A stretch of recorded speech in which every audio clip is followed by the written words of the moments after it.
Well, this is Kevin Brassard here along with Loring Hill. I'm going to tear down on a Henderson KJ, and Loring just wanted to give a view of the shim affair we got going on here. So one of the cool things that Henderson used to do right from the factory was, this is a babbited bearing, and the babbit after a certain amount of time would just wear out because it was extremely soft and bearing material wasn't quite figured out yet. So what would happen is this would get egg shaped.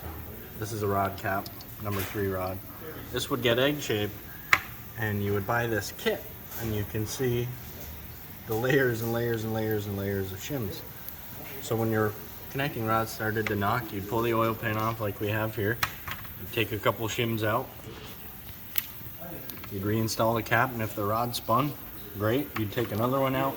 And basically these guys would go till they couldn't anymore, and they'd save all these shims so they had more. And then they'd hand scrape in the babbit round. You can see these marks in there, kind of the lines.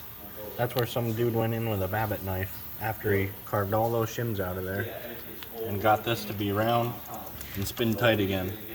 And the manual, or a lot of old guys would tell you that that is what was referred to as taking up the clearance in the babbit.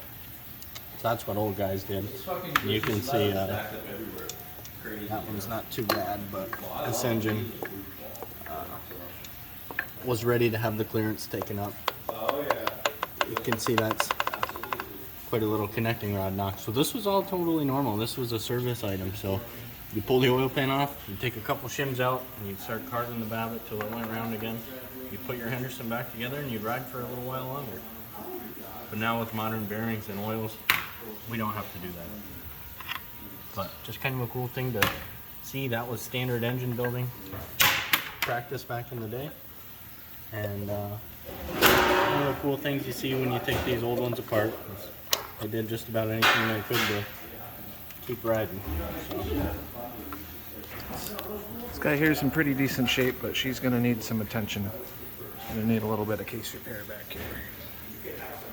So at some point, this is the output side, it had thrown a chain, and the chain wadded up and smashed this bell housing off, and somebody attempted to repair it. But what year did we figure this was, the 1930? We figure it's a late 29 or a 30.